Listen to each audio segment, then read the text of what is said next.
Kainuka.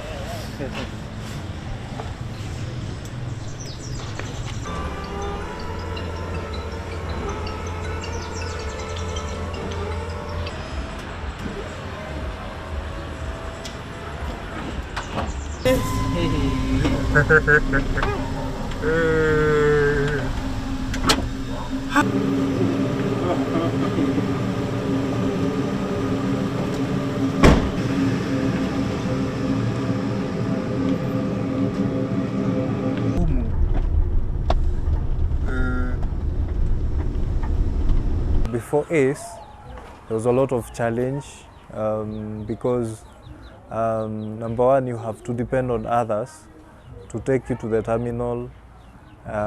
Sometimes matatu staff would deny access to their vehicles because they think you can't afford to pay. Sometimes the Ubers just outrightly refuse. Sometimes they ask you personal questions with your life, with your condition, which is irritating sometimes. So it's a very cumbersome process.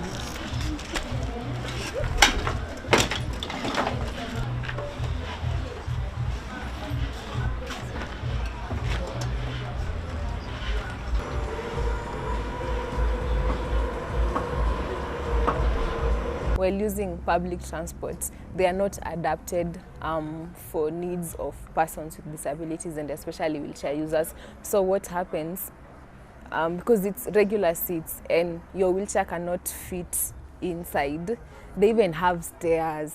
So someone has to lift you and put you in the chairs, which is, I mean, none of us wants to be lifted publicly like that.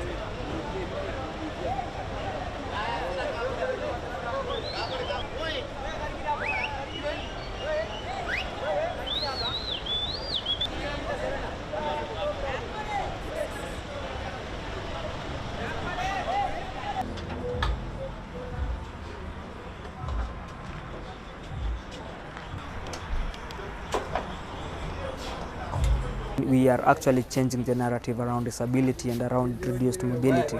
Just because you have a disability doesn't mean you cannot earn for yourself, doesn't mean you are a nobody in the society. So right now we are using transport to make sure that people with disabilities and reduced mobilities gain access to education, they gain access to employment opportunities, and then with that they will then be able to become better members of society. They are going to also participate socially, economically, and even politically in our society right now.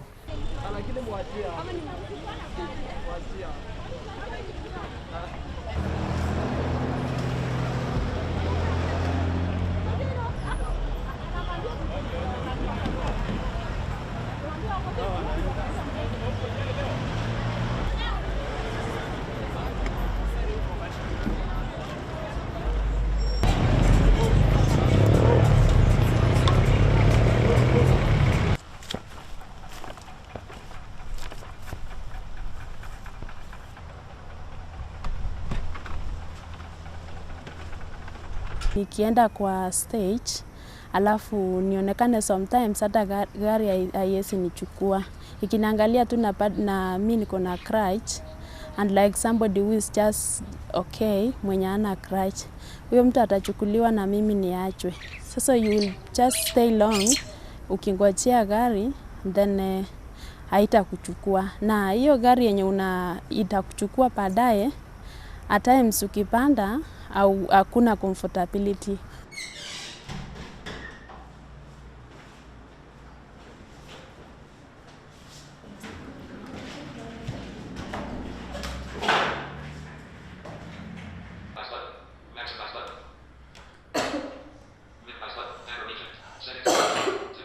Kenya has a number of policies, like we have a policy on the on Transport and Safety Authority. But then when looking at it, it's very easy to detect that the policy does not really speak to persons with disabilities, despite all the visible challenges that that we do face while interacting with public spaces and public transport. So it's all about the intentionality of having, persons with disabilities issues captured in these policies, and then being intentional about, implementation of those actions. Because then it's one thing to have a policy that speaks to your issues, but then it's another to implement those issues.